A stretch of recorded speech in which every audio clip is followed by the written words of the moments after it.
I don't even remember how this got brought up or why we were talking about this, but Emery just randomly said, how do you start a rubber band ball? Well, we were at the store, and I was doing some silly voice or something, and I said something about a rubber band ball. And then she asked about it because I saw one at the store, and I said, "Oh, look, a rubber band ball. You need one of those?" And I don't even remember what I was making a joke. I don't even remember. Look, a rubber band ball. Yeah, who needs one? Like I felt like I was like selling stuff. Yeah. Like I'm trying to remember what the voice. Maybe we were in the car. I think maybe we were in the car, and I was doing a character for some reason, and he was selling rubber band balls, and she was like, "What?" And then she was curious about how you even start one, and I said, "Well, usually there's like a rock or a marble or something in the middle."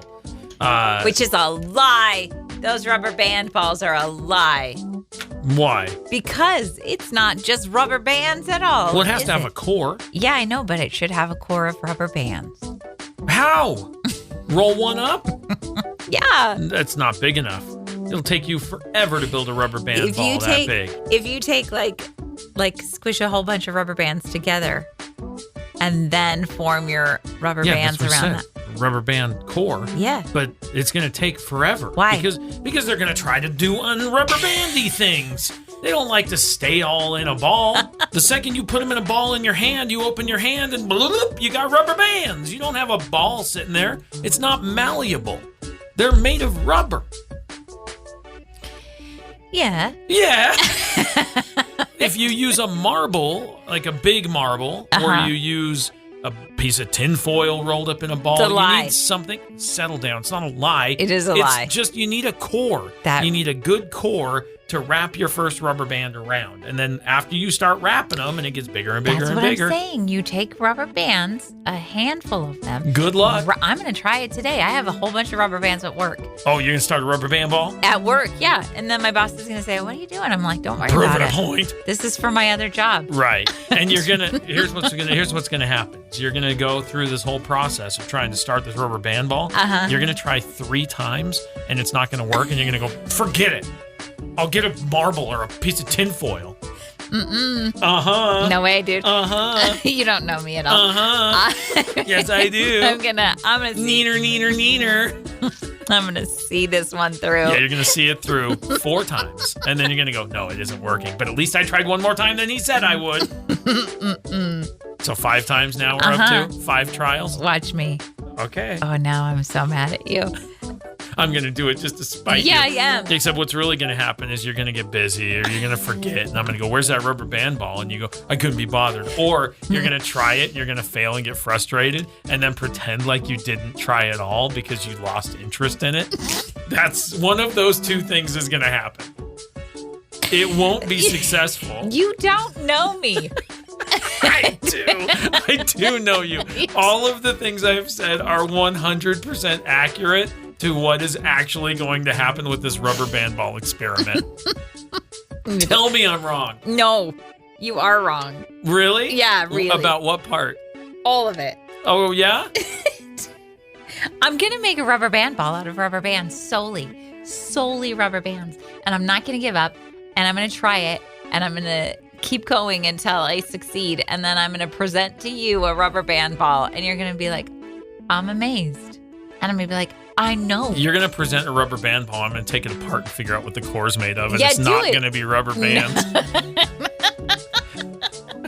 You go, see? I made it happen. And I'm going to go, weird. Where'd you find the tinfoil? And you're going to go, I didn't know the tinfoil. Whatever. I'm a rubber band ball purist. What? I am a rubber band ball. Purist? Don't say that you're a rubber band ball and not be made out of rubber bands. Why are we arguing about a rubber band ball? Because that's how we do. Ready for today's show? Here you go. Hi. Good morning. What's up? Hey, girl. Hey. What's going on? Nothing. What's happening? Oh, man. What's happening? What's happening? What's happening? It was so smoky yesterday. Yes. I got that smoky voice. Well, you got your Smokey Bear shirt, Listen, too. because only you can prevent forest fire. I can't. There's too much pressure. I got too much to do. Yeah. I don't even know how to put out fires. Do you know proper campfire safety? Yes. Yes. Okay. So, where do you build a campfire? In properly designated areas. Pre-existing. Don't build your own just wherever you go. That's if there's one, you can use it. If there's one where there shouldn't be one, you shouldn't build one. You should disperse it. You should get rid of it. Thanks, Dad. Yeah. What about your car? What do you know about your car when it comes to wildfire? In tall, dry grass. Yes. And that counts for ATVs, UTVs, motorcycles. Thanks, Dad. Okay. What about trailer chains? Do you know about trailer chains? Yes, make sure they're properly hooked up so they're not dragging on the ground. Because what happens when chains drag on the ground? They create sparks. That's right. And what do those sparks create? Fire. And half the freeway burns down. So. Thanks, Dad. What other fire safety tips do I have? We're done. We're done with fire safety tips. All right.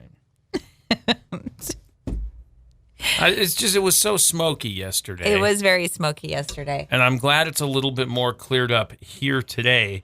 I've been looking, if you believe this, I've been looking at smoke map forecasts. Wow. Want me to tell you about that? Tell me more, please. So I'm going on a big backpacking trip next week, and I'm going to be in the Stanley area.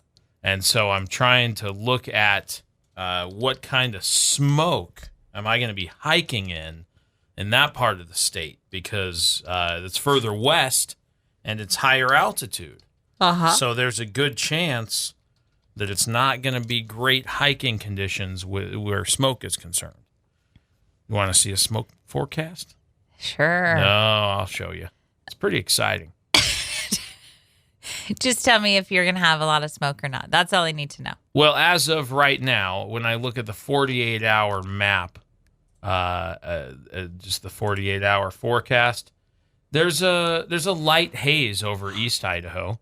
And where I'm going, it's kind of more yellow. Oh, no. But it's not bright red. That's okay. That's good. So that's positive. Let me just, I've got to keep an eye on this as I get closer to the weekend. I leave on Sunday. So, be careful with your stuff. Don't start fires. Don't start fires. Are we in like a red flag burn ban anywhere that you know of? I do not know. We should be. I mean, yeah, we kind of should be. Anyway, be careful. And we're here. Hey, it's good Tuesday. morning. Good morning. Hey, here's good news. You know Caitlin Clark? I do. So she is one of the most famous players in the WNBA. She grew up in Iowa. She went to college in Iowa, and she just returned to Iowa to make sure that hundreds of kids there head back to the classroom in style this fall. Caitlin. Yeah, very cool. She has the Caitlin Clark Foundation. She teamed up with the Des Moines Public Schools for the 3rd annual back-to-school backpack event at Hoover High School. About 500 local students walked away with brand new backpacks, all filled with fresh school supplies, free books from Scholastic, and snacks. Caitlin said the following. She said, "Reading and education have always been hugely important in my life. I remember picking out the books at the Scholastic flyer and how empowering that was for me as a child." Are you calling it Scholastic? That's what she says. Scholastic. Okay, whatever you want to say. Scholastic. It's the same word. Not Scholastic. Yeah. Scholastic. Go ahead. Keep going. Anyway, she said, "I remember picking out the books from the Scholastic flyer and how empowering that was for me as a child and how motivated I was to read." She said, "I want to help kids have the same experience to develop their reading skills and open their imaginations to dream big," which is really, really cool. That's great. Yeah, that's pretty awesome. Anyway, good for her and exciting for those kids. And that's good news. That is good news. Our kids seem to think that we have put soap in their mouth for, what did they say? Did they say naughty things, or we thought they said naughty things? I don't even know why. When I asked why, I didn't get a clear-cut answer. But I know this did not happen. I know this did not happen either because I didn't do that as a parent. We didn't do that as parents. Right. But our kids, both of them, I feel like they just watched it on TV or a movie. Yeah. Like the Christmas Story, and they're like, oh, yeah, that happened to me too. So here's a little research I did on social contagion of memory and impaired source monitoring and a desire for consensus.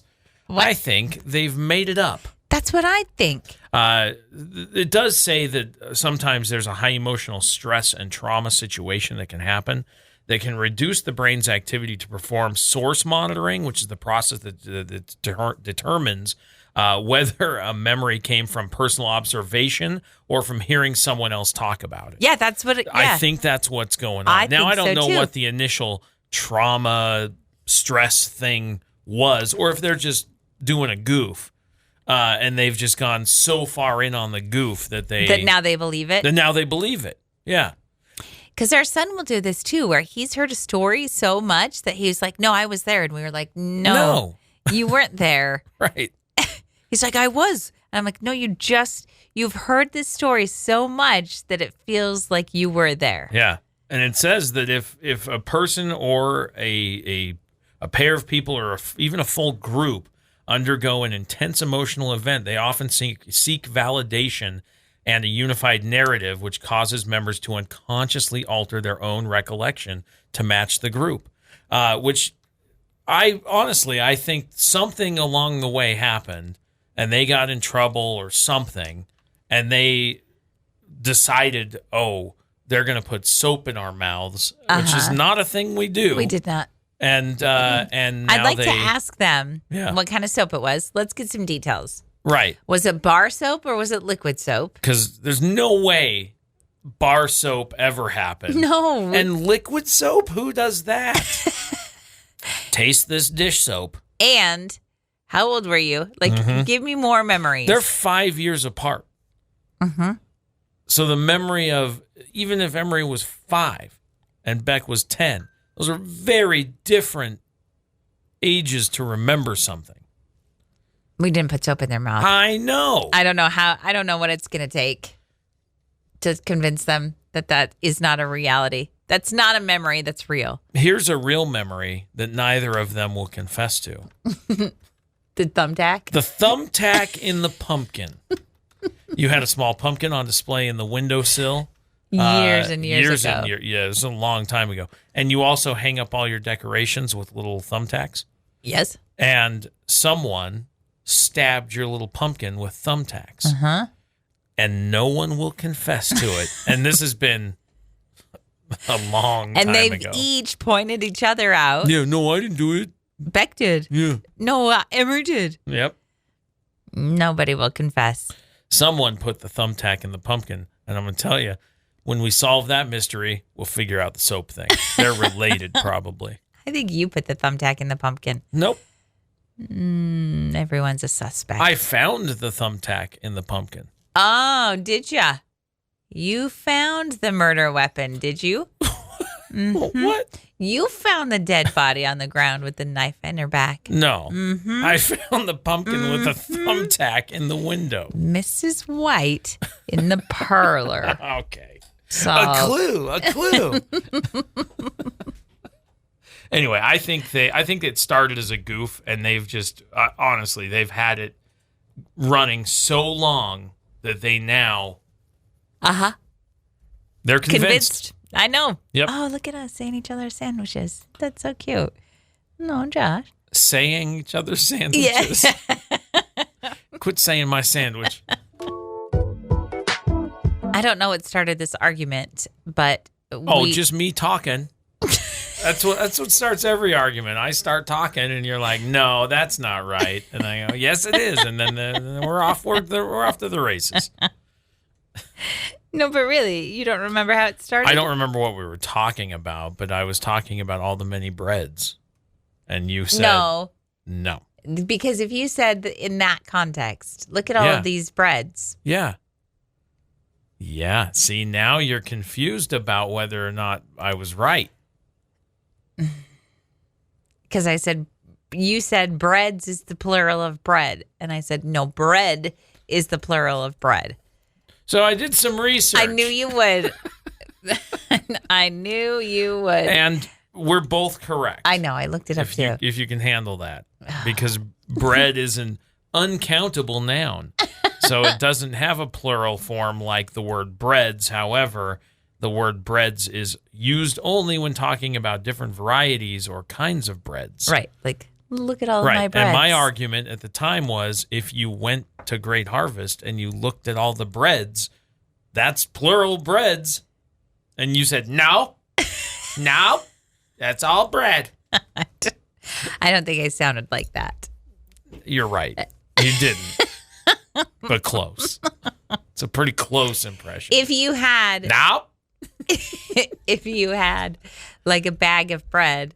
Yeah, those are slices. Slices of breads. No, that's one bread. But slices of breads. No. So then if you had wheat bread, white bread, and jalapeno cheddar bread, and they were all sliced, then you could have slices of breads. You could have a slice of different breads, yeah. Slices of breads. That's right. It's a variety. But if you just have a couple slices out of one loaf. That's slices of breads. No. No, I'm going to use it in plural form forever and always now. 2 toasts. 2 toasts. 2 breads. 2 toasted breads. I would like 2 toasted breads. I would like raw breads, please. That's dough. No. Yeah, it is. Yeah, I know. What kind of breads do you like? All breads. Oh, yeah? Yeah, what kind of breads do you like? Oh, rolls? Mm-hmm. Sliced sandwich bread? Mm-hmm. French bread? Mm-hmm. Garlic bread? Mm-hmm. Brioche? Brioche breads? Yeah. Hot dog breads? Hamburger breads? Pretzel breads? We were just at a barbecue. Your nephew, 5-year-old nephew, Yeah. goes up to the onions, eats a big old chunk of onion, Yeah. and was like, And he said it was too hot. So he wanted it to be run under water. Uh-huh. And then he ate the rest of it. Uh-huh. It was cooled off. And then he ate a hot dog bun and a hamburger bun. That's right. 2 breads and an onion. It's a good podcast name. 2 breads and an onion? Yeah, let's get a third person in here. And then 2 breads and an onion. Are we the breads? Yeah. The third person's the onion? Yeah. Ah, that's fun.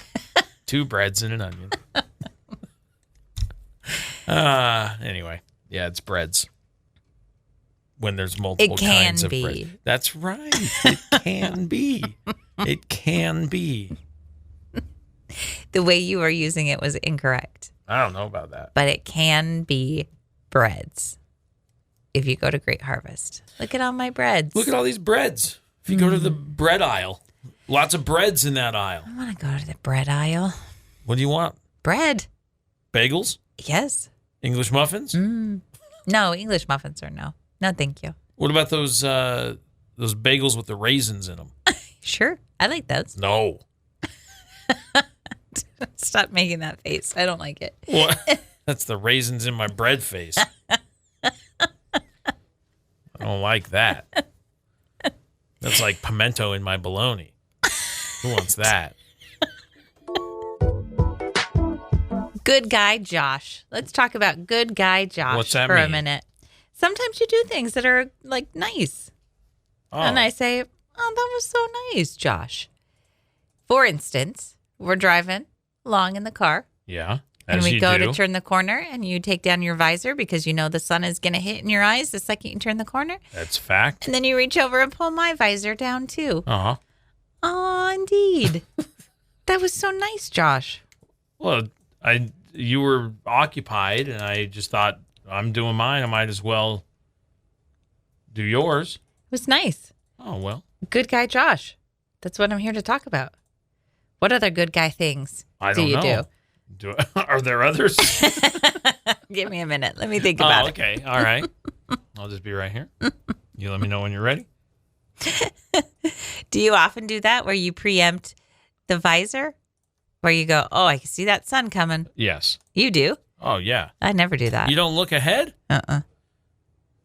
Only behind. Oh, what? I only look where I've been, never where I'm going. What does that mean?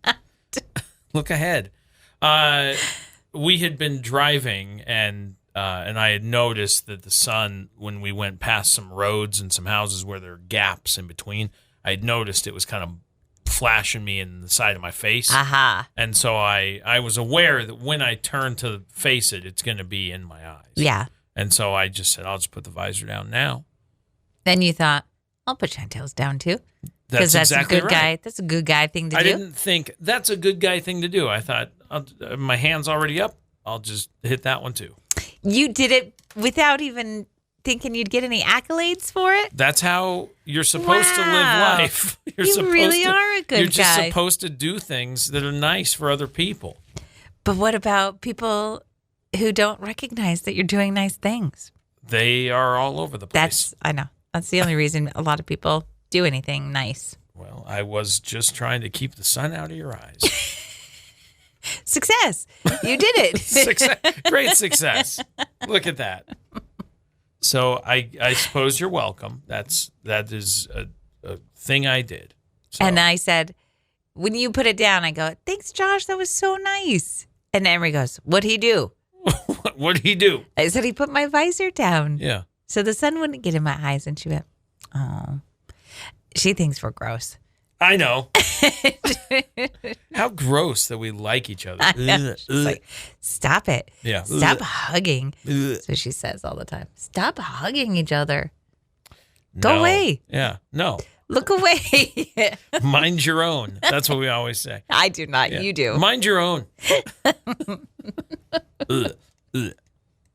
Anyway, I'll look for more little common courtesy things I can do like that. You do stuff like that all the time. I really can't think of any right now. But I know you do them. I like to drive away a little bit when you're trying to get in the truck. That's a nice thing I do. You haven't done that in a long time. I know. That was a fun time, though. The kids always liked that. They thought that was hysterical. Oh, they do it. Drive away, drive away. I go, no, I'm not driving away. And then you would. Sometimes. Occasionally. And they'd be like, yeah, he's doing it. Leave Mom behind. Yeah, she can't get in. I wasn't there for this, so I don't have all of the context. But apparently something happened, and Emery said, Peeping Thomas. Oh, it's the funniest thing.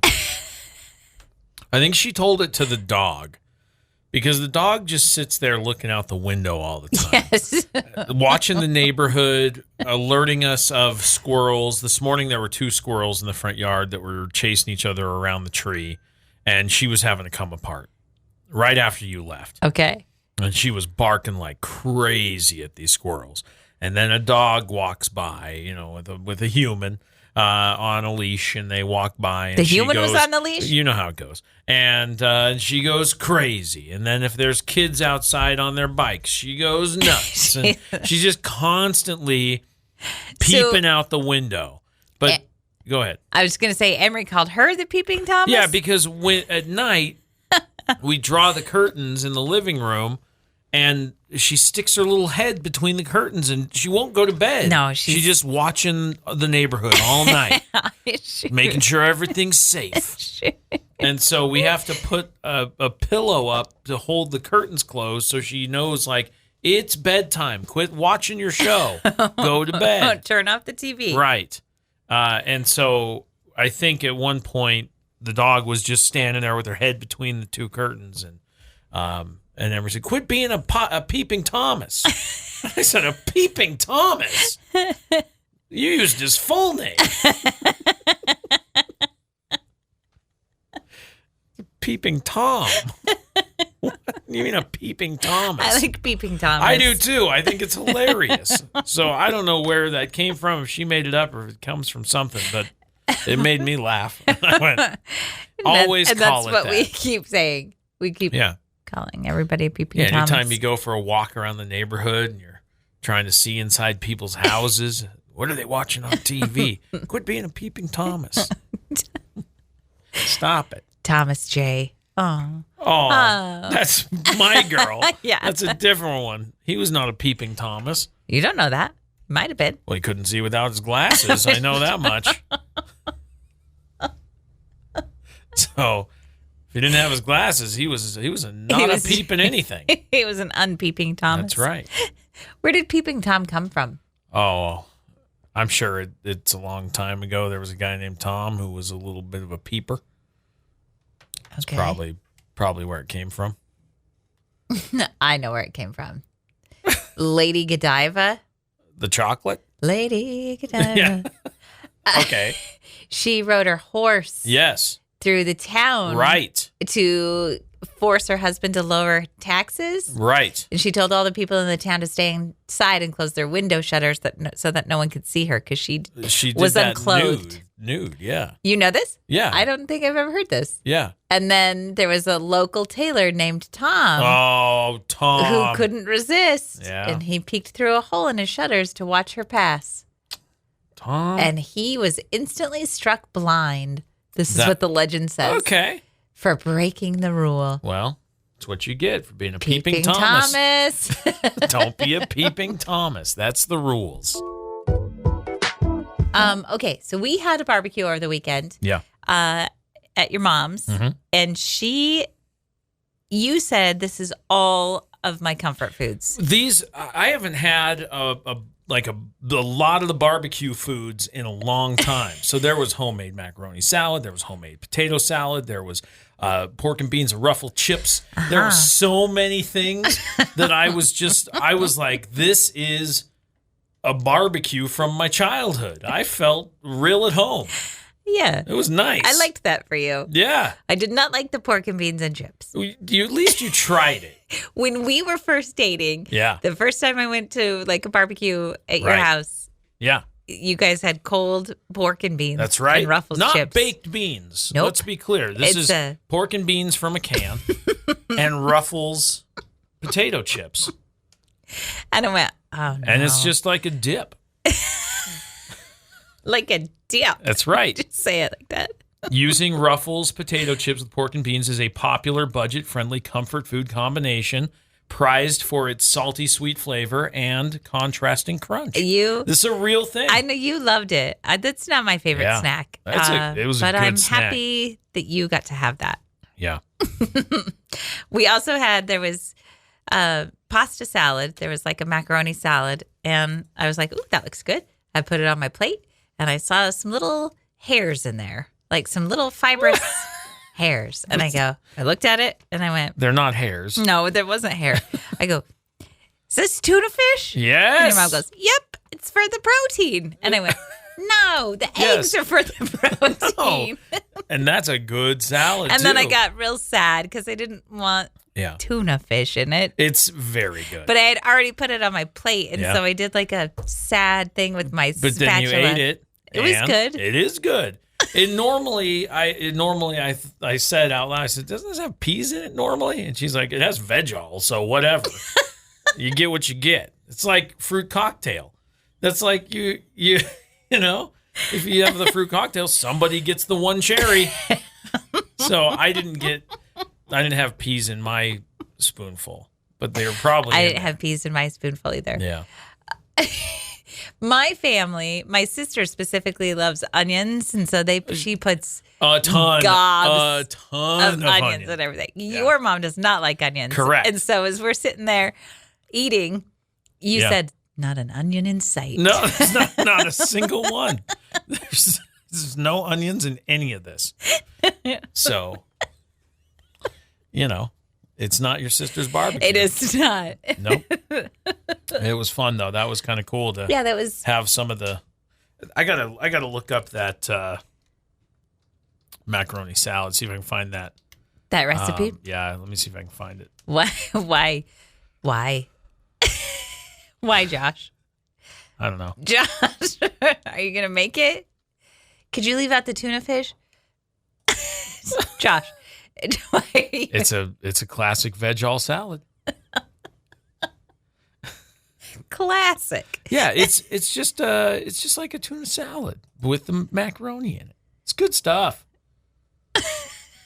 And no onions. Correct. Not an onion in sight. No.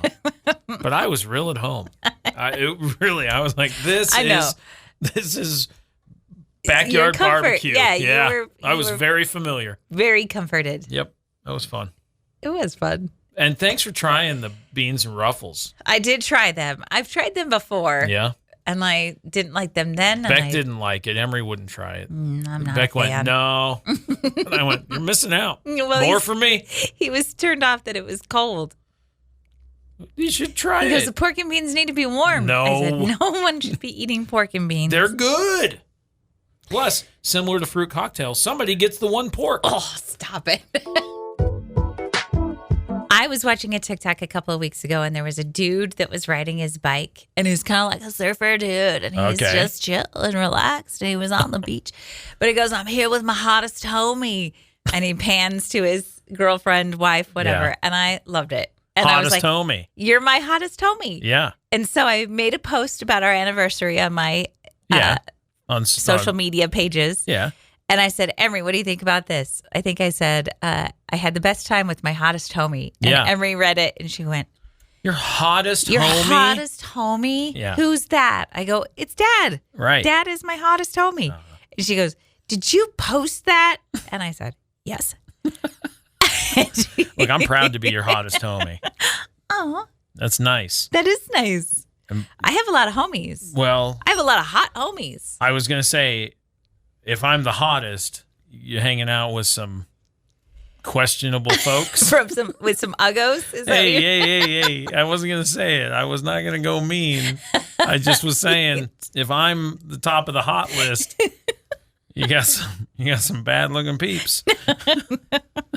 Nope, that's not it at all. Okay. I got some hot hotties. Some hottie homies. Yeah. But I am the hottest homie. You are the hottest homie. Okay. Cool. I don't hang out with no uggos. Hey. Take it down a notch. That's aggressive. You're doing too much. I always do. Hey, easy. Yeah, she didn't like it. She didn't like that I called you my hottest homie. I think she's embarrassed by how much we like each other. I think she has a hard time with that. I don't know why. I don't know why. Can you imagine if I didn't like you? It'd be a terrible time. Why? I'm just glad I like you. Same. It would make some good radio, though. If we didn't like each other and we had to hang out. That would make terrible radio. Every 4 hours. Everything would be fake. We'd have to like mud our way through everything. Ugh. Just to have a conversation. No way. No. It'd be terrible. We'd always be nitpicking each other. Yeah, I mean, we kind of do that anyway. Not in the same way, though. Not if there was dislike. Yuck. I dread coming to work all the time. I know. Not just because it's early in the morning, but because it was with you. We just found from a coworker. We had a coworker stop by, and he said that he was talking to you yesterday, and he goes, I don't know, go ask that chick that you work with. Yeah. And I went, oh, really? Yeah. He goes, she's a lot. And he's like, I don't know how you do it. You got to live with it and you bring it to work? I didn't appreciate him calling you it. Did you stand up for my honor? No, I sat here and listened to him and let him get his whatever out, and then he walked away. And it was fine. I'm sure there was nothing to defend. I'm sure there's a lot of people that are like, you have to live with her and work with her. I get to live with you and I get to work with you. It's a treat. Yeah. I know. You're my hottest homie. Same, buddy. Same. We went to see Hadestown in the theater. Yeah. Because they are doing similar to Hamilton, where they've recorded the stage production of the musical. And turn it into film. Here's this one was a little bit different than Hamilton in that you got a little bit of kind of behind the scenes stuff before and after, which was kind of neat. And then it ran the whole thing. I was thinking about it as we were sitting there. I was like, normally when you go see a theatrical performance, it's 2 hours or more, and they take a 15-minute or 20-minute intermission in the middle. And I was thinking to myself, are they going to do that in the theater? Because that would be like, go get a snack, use the restroom, whatever, get ready for Act 2. But they didn't. They just transitioned end of Act 1 into Act 2. So I like that they kind of signified where that break would be. In Hamilton, they actually stop for a time. And I think maybe they've removed that, do you think? Or do they still have the intermission in the middle of it? I don't know. I do not know. You get the big Washington's coming home thing and then intermission, right? Is that where that's at? No, I think it's I can't remember. The room where it happens. I think it's the room where it happens. Yeah. Anyway, the point is, I was a little bit like I'm in the theater mode in my head watching the performance, so I'm expecting theater things, and I noticed that like even in between. Like in theater acts or in theater etiquette, like when scenes happen and there's a transition, like people will clap for that scene. And the audience in the film was clapping. The theater wasn't, but there was one person in the row, like couple in front of us that was like quietly like I know. doing the motions. I kind of wanted to too because there were times I was like, this feels like a theater. Like a live theater. Right. You had never seen it before. Emery and I had seen it for the first time. There was a local teen production that had put on Hadestown, I think back in February. Phenomenal. They did such a phenomenal job. And I had never seen it before. And you knew nothing about the story or anything, right? Blown away by these teenagers. They did phenomenally. And so then I was super excited to see professionals do it. And this is the original cast that was in the film, right? Some of them. Oh, okay. I don't know if it's everyone. I don't know. Okay. No, that's fine. But it was really, really cool. A cool story. I would like to see that live because the way the production works and some of the tech, I'm like, this is amazing. I just love that they're recording. They're doing live stage recordings and putting them out so that people like us who can't afford to or don't have the time to go to New York to see live theater all the time have access to it. Right. The next one that we're going to see is 6, which we have seen live. Correct. We saw that in Boise a few years ago, and now we're going to be able to see that one in theaters. And 6 is awesome. It's about the 6 wives of Henry VIII. Henry VIII. Yeah. So good. So that's a lot of fun. Really looking forward to that. But that one is the West End cast. Yes. So that will be the London's Broadway cast, which I think will be good. It's going to be but awesome. they sing some of the songs differently than the U.S. cast does. So it'll be cool to kind of see some of that. But anyway, I really like that they're doing this too. I do too. Like there's so much great theater that people don't necessarily have access to. So anyway, this is an affordable way for people to get access to it. And I agree. And I love it. Yeah. Also, I had taken a nap before we had gone to see the movie, and then as we were going to the theater, Emery told me that I had a rat's nest. Yeah, you had like a ponytail thing, and your hair was a little bit all over the place in the ponytail. And she said she tried to like help you, but her hand got stuck, so she just gave up. Is that what she said? Yes. So you had rat's nest ponytail? Yep. For Hadestown? And I went to the theater. That's right. It's dark. No one knows. Nobody knows. You look great. No, I look like I had just gotten out of Hadestown. Oh, is that right? Yeah. Yeah. I've been there. Really, really good show, though. I know. Yeah. Would you look back if I had to follow you? And you couldn't look back? I told you I would have a lot more questions. I wouldn't just go, it's a deal, let's shake on it. I would have a lot more questions about the particulars. You absolutely would. You would find the very loopholes. first question is, where's the finish line? Yeah. When I cross the finish line, we're done, right? And do we both have to cross the finish I would line? have many, many logical questions before I walked out of there with a handshake. Anyway, I'm just that kind of guy. You don't make deals with Hades. Is That what you're is saying? correct. You never do it. You never do it. The house always wins. We have a 5-year-old nephew, and part of my job as an aunt, and I've done this for all of my nieces and nephews, is to teach them the bad stuff. The terrible behavior. Yeah. Mostly. It feels like that's the thing you're like, you know what's real fun is to not listen to your parents. Yeah. You know what's real fun? I'm kind of always all in the you're corner. doing is getting them in trouble. Like, what are you doing? He's there. My sister's there. His dad's there. Everybody's around. And you're like, hey, you know what? When they tell you to do something, you just say no.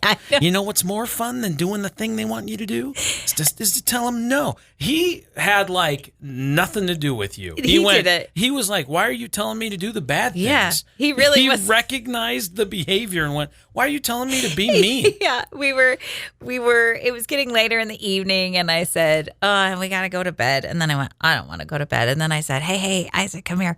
And I go, when your mom tells you to go to bed tonight, you slam your fist down and you say, no, I'm not going to bed. Yeah. And I don't want to take a bath either. But he was like, no, that sounds like a good time. Like, Yeah, I would he was like like, a bath and to I go to like- bed. I like going to tie. I'm tired. And then he turned to his mom and said, I want to go to bed, Mom. Yeah. I'm not going to say that. And she was like, good job, buddy. And I was like, you're the worst kid I ever met.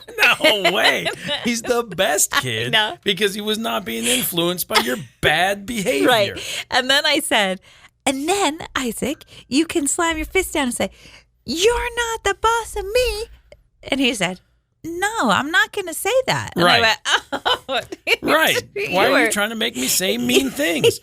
Which is funny because if you did this with your nieces, they'd be like, okay, I'll go do it right Yeah. now. Yeah, I did. I did that with my I'm gonna niece go and nephew tell when them they were right little. now.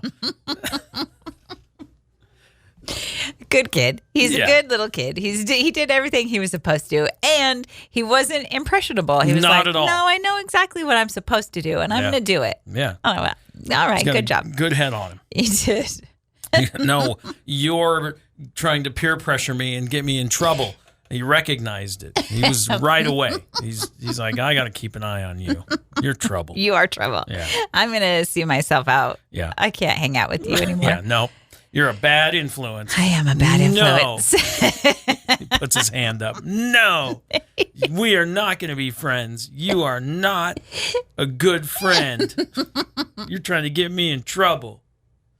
Yeah. I said, yeah, you're right. We should all go to bed, but going to bed is the best. I mean, sleep is awesome. Yeah. Right? Yeah. Did you see? I don't know. This is completely a tangent. Did you see they were talking about like aliens? This was Neil deGrasse Tyson was talking about aliens. You And he totally said- went on a tangent. well, this has to do with sleep. And he said, like, we know nothing about other potential life forms. And he said, what if they don't sleep the same way that we do? Oh. And they don't know about sleep? And so we go, well, hey, I've got to go lay down. I gotta power and down. go into like a coma. I'll be unresponsive for like 6 or 8 hours, and then I'll be back, and we'll continue And where then- we left off. Like, what a weird, strange thing. I gotta. Like, I how gotta do you go. explain that? Like, it's the sun went down. Like, it's dark, so I'm gonna go lay So, down yeah, now. we power down. I'm gonna go. Don't try to talk to me because I won't hear you for like 6 or 8 hours, and then I'll be back. It'll be fine. And then we can play again. Right. We'll be up and at 'em. Like, that's gonna be weird. Anyway, yeah, That's funny. going to sleep's the best It is the best. for human life forms. Yeah, like going to sleep. Now, however they recharge, it could be something else. Yeah. You'd be like, oh, we just have to look at the sun for 15 minutes. And we go, I'm good to go. Like, okay, cool.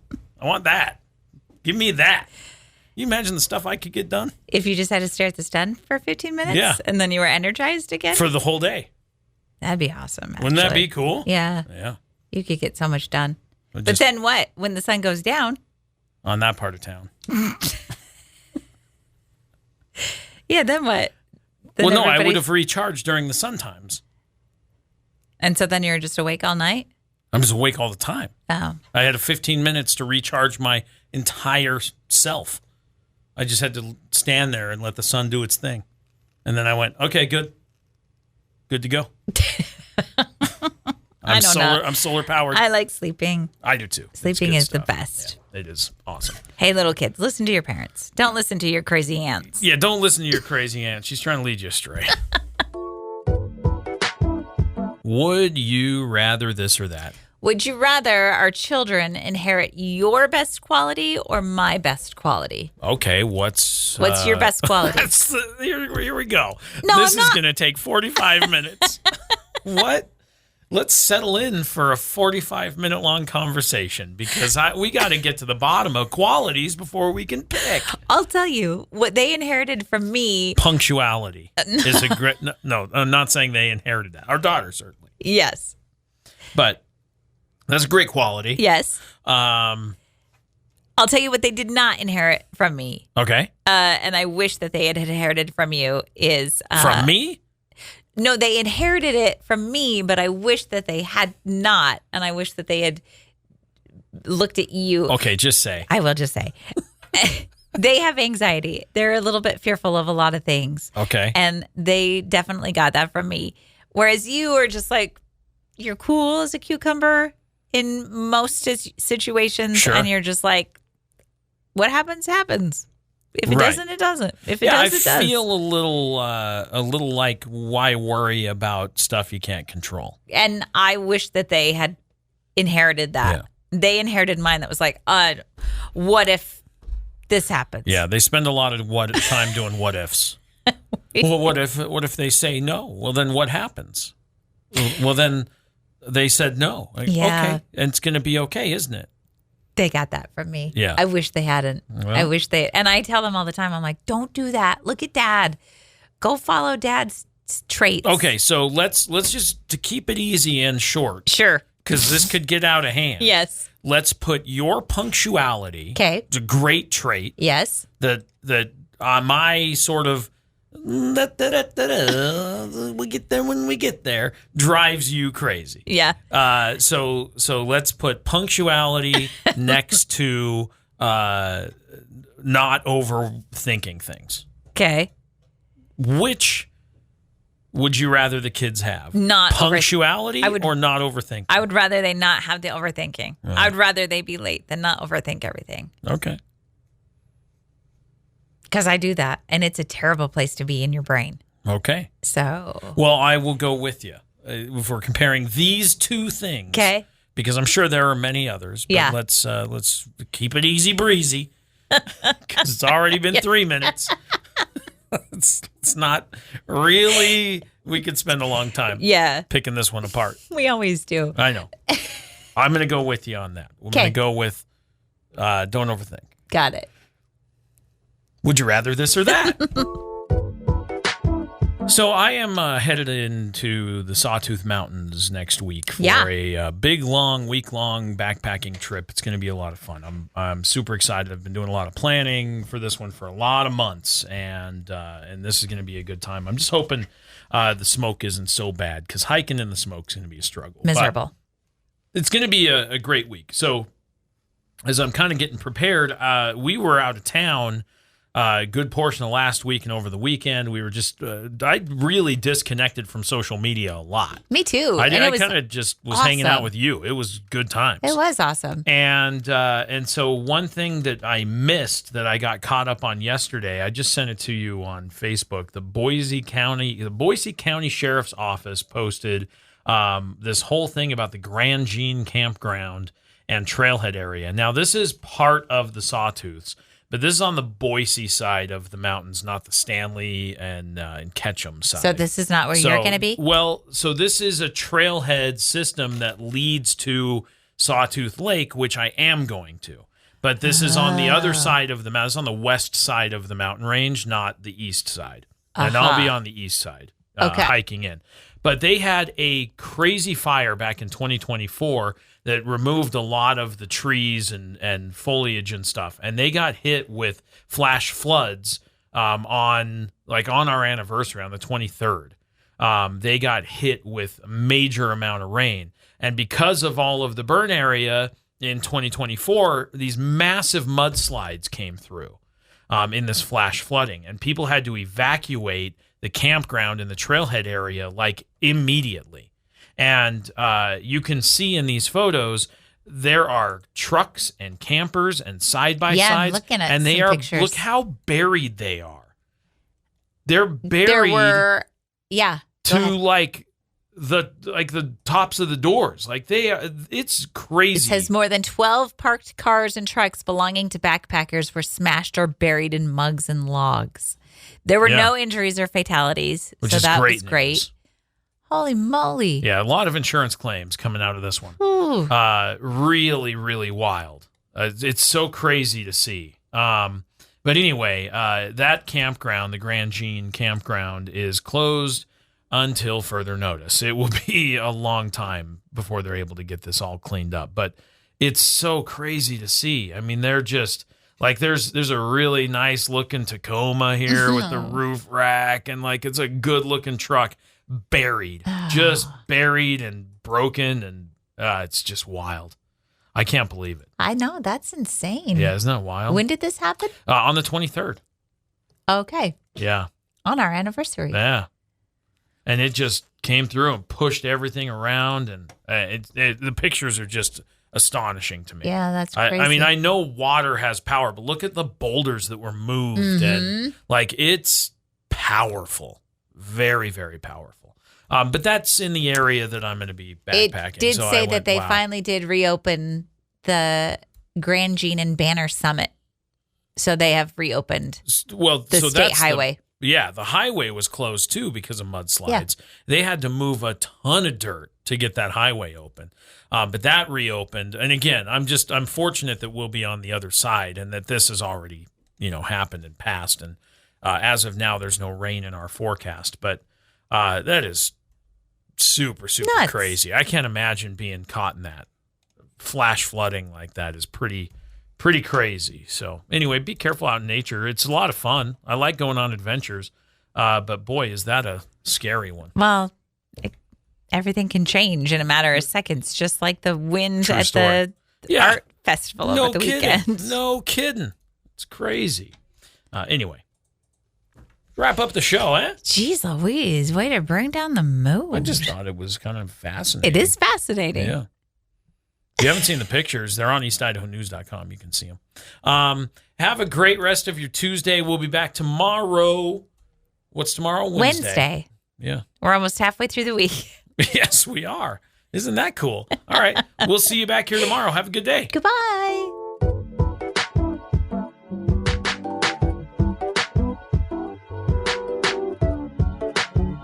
Thanks for listening to Wake Up Classy 97, the podcast. If you enjoy the show, please share, subscribe, and rate the podcast.